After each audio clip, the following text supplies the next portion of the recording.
Pada pembahasan ini saya minta maaf kalau emang akan banyak yang tidak membahas episode 10, tapi masih ada nyangkut pautnya kok. Tapi ada beberapa informasi yang saya salah dan saya mau revisi di dalam video ini. Sorry kalau agak panjang dan tidak terlalu membahas episode 10, tapi tetap yang penting-pentingnya sudah saya bahas. Semoga pada menikmati ya. Halo semua yang bersama saya Polar di acara review serial anime. Dan kali kita akan membahas episode 10 dari anime Monogatari no Futeki Gyousa Shijosaikyo no Mao no Shisho. Jadi tonton sampai videonya, biar ngerti apa aja yang dibahas dalam video kali ini.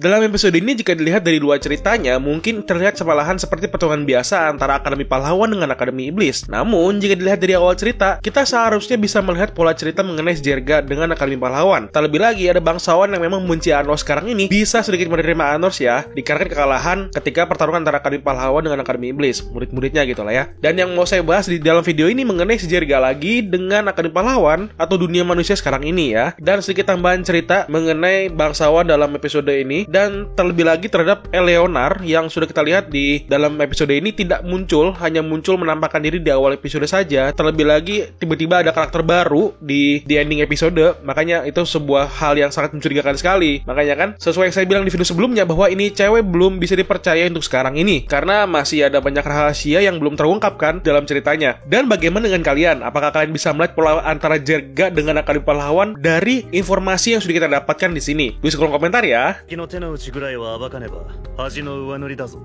Masuk ke dalam pembahasan pertama mengenai Sjerga, yang di sini memang tidak diceritakan nampang mukanya gitu, hanya flashback dikit-dikit aja. Namun baru terlihat gitu kan, ternyata dalam pola cerita dia ini masih menyangkut dengan cerita arc Akademi Pahlawan di sini. Seperti yang kita lihat dulu di awal-awal episode di mana Anos sedang berbicara dengan Ivis yang berbentuk kucing, yang menceritakan bahwa tidak ada informasi mengenai pahlawan kanon yang dibunuh oleh manusia itu sendiri berdasarkan informasi dari Leonard gitu ya. Namun dari informasinya terdengarkan bahwa ada suatu kata-kata yang ditanamkan dalam kepada seluruh lulusan dari Akademi Pahlawan gitu ya, yang mengatakan isinya bahwa kegelapan akan muncul sekali lagi. Namun jangan takut dan panjatkanlah harapan dan doa kalian pada pahlawan legendaris. Dengan begitu, beliau akan muncul sekali lagi dan menghabisi kegelapan. Yang intinya di sini kan memang kelihatannya bahwa manusia dan iblis itu akan terus berperang ketika Raja Iblis baru muncul kembali. Namun dalam informasi si Ivis bilang kalau pahlawan legendaris itu adalah kanon, perkiraan dia, yang seharusnya menjadi pahlawan tapi gambar doang nih ya, tidak ada namanya. Seperti yang kita sudah ketahui dari awal cerita gitu kan. Namun ada yang janggal gitu pada informasi si Ivis dengan keadaan Akademi Pahlawan sekarang ini. Jika teman-teman sudah menonton episode ini, seharusnya sudah mengetahui bahwa mereka masih mengingat pahlawan legendaris itu adalah pahlawan kanon gitu ya seharusnya. Namun di sini yang janggal adalah ketika mereka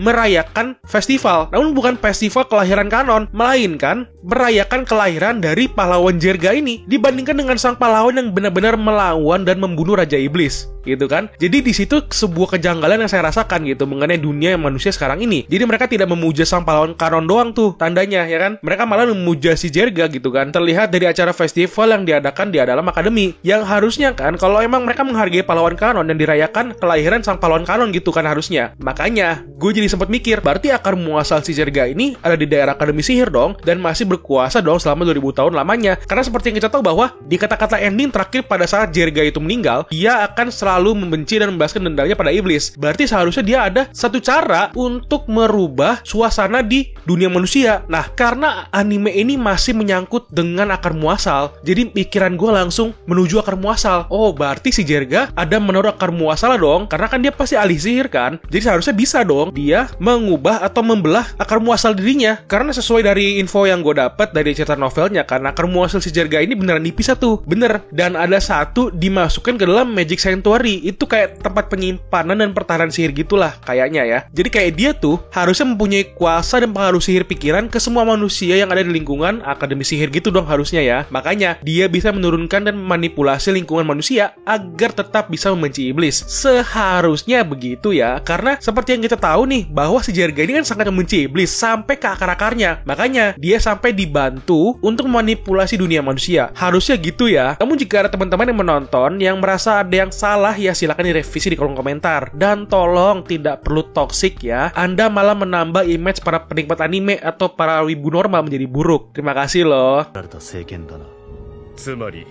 伝説の勇者とはカノン。 Masih ngomongin sedikit mengenai Jerga, dan sekalian masuk ke dalam pembahasan kedua mengenai Eleonore dan Akademi Pahlawan yang menjadi bidak pembencian kepada iblis. Di video yang sebelumnya, saya berasumsi bahwa si Eleonore ini masih ada memiliki akar muasal si Kanon. Itu maksud gue mikirnya pada saat itu, kenapa dia bisa sampai tahu kalau bukan dari pikiran si Kanon, yang kelihatannya memang salah, dan saya minta maaf akan hal itu. Karena jadi banyak yang misleading karena saya pas bikin juga lagi hype-hype-nya gitu kan. Jadi sekali lagi saya minta maaf ya. Dan sedikit informasi mengenai cewek ini kembali saya infokan kembali, dia adalah seorang humanoid yang memang diciptakan oleh Jerga nih. Seriusan, si bapak-bapak tua ini nyiptain seorang humanoid cewek, men. Ini si Jerga nih punya fetish apa gitu ya.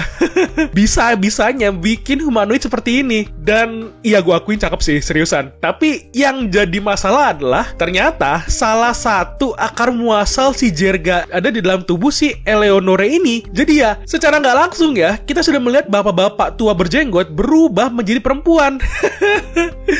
Gue pas mikir begitu langsung merinding sendiri, men. Seriusan, bulu kuduk gue berdiri, men. Aduh, ini bapak-bapak ya, seriusan deh. Dan dari perkiraan gue, tujuan dari penciptaan si Eleonora ini adalah untuk mengemban misi dari perasaan Jerga nih ya. Karena kan si Eleonore ini memiliki akar muasal si Jerga yang memang membenci para iblis kan. Jadi harusnya dia membuat si Eleonore, sebuah humanoid yang dimasukkan akar muasalnya untuk mengemban misi menjadi agen untuk menyebarkan informasi pada manusia agar tetap bisa membenci iblis selama 2000 tahun ya harusnya. Dan pastinya manusia akan merasa kalau dia itu lebih jago dalam semua hal di dunia ini, apalagi ketika berkaitan dengan iblis ya. Jadi dia ini kayak ciptaan sekaligus agennya Jerga seperti yang gue bilang tadi. Dan saya pernah bilang kalau si cewek ini kan memang ada sifat keibu-ibuan gitu ya. Ternyata ya itu nggak cuman omong kosong belaka, men. Ternyata itu juga dari skillnya yang dia punya ya, yaitu dia dapat membuat cloningan terbarunya dengan sendirinya. Jadi dia kayak punya skill ya, namanya root womb, di mana dia bisa membuat anaknya lagi, kayak cloningan baru dari tubuhnya sendiri gitu. Jadi dia kayak melahirkan sendiri gitu deh. Dan kalian tahu, si bapak-bapak yang kelihatan kayak guru yang sudah saya perlihatkan di video itu, nah kalian sudah melihat ya betapa keangkuhan dia ini. Dan dia merasa kalau manusialah yang paling berkuasa dan paling hebat, dan saking sangat benci dengan iblis, sampai-sampai dia berbuat curang ketika sedang diadakan pertandingan antara Akademi Pahlawan dengan Akademi Iblis. Dan kalian tahu, dia itu adalah ciptaan dari Eleonore. Itu seriusan, pas gue baca informasi juga gue cukup kaget gitu kan. What the? Si Eleonore cakep-cakep bikin karakter tua-tua gini kan. Ada apa dengan dirimu, nak?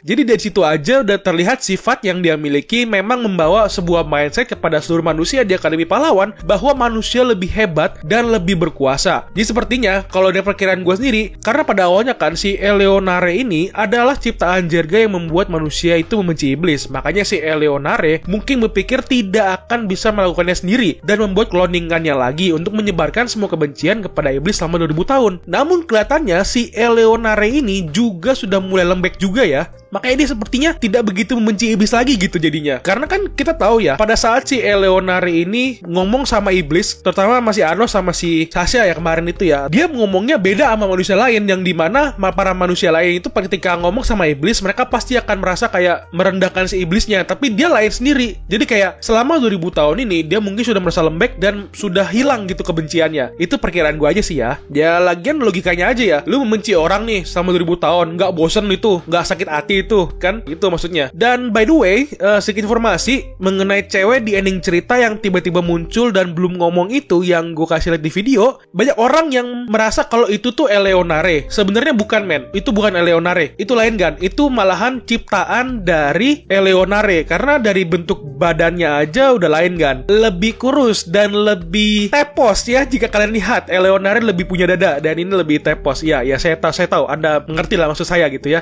Sedikit spoiler, dia ini memang seperti yang tadi gue bilang adalah ciptaan dari Eleonore juga, dan dia bernama Zesia Bianca, salah satu ciptaan terbaik dari si Eleonore. Ya, sedikit informasi juga, dia ini ahli bertempur, ahli senjata, namun kurang bisa berpikir, dan dia adalah Loli. Ya, Loli. あなたは優しい子なのね。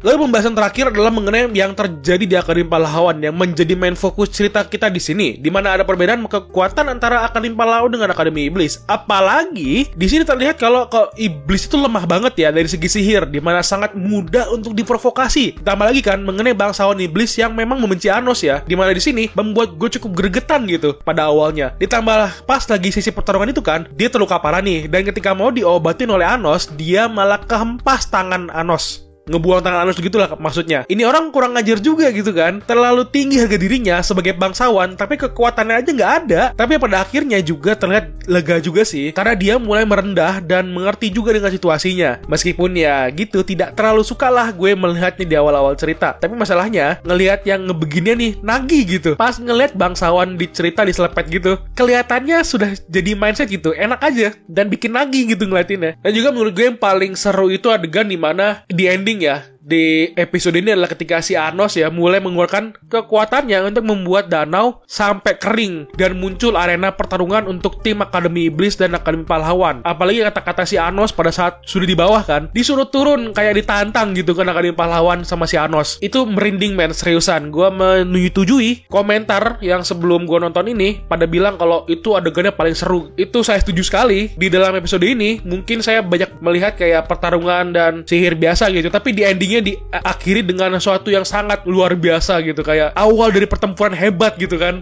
sang MC kita yang luar biasa gitu. Wow, keren dah ngeliatinnya. Dimana si Anos itu sepertinya mulai mau serius ngelawan murid Akademi Pahlawan gitu ya. Apalagi ngeliatin satu murid dari pahlawan yang rambut pendek itu, yang warna kuning rambut pendek itu kayaknya sombong sekali gitu dengan skillnya gitu kan. Dan itu yang akan jadi sangat saya nantikan sekali untuk episode selanjutnya ya. Luar biasa emang, sangat dinantikan sekali melihat pertarungan mereka. Nah, itu aja pendapat gue mengenai mau gue akuin episode 10. Bagaimana pendapat kalian mengenai seri anime ini? Tulis kolom komentar ya. Dan jangan lupa bantu share video ini ke semua sosial media kalian. Dan jangan lupa juga subscribe untuk membantu menyemangati gue untuk terus bikin video. Thank you and bye-bye.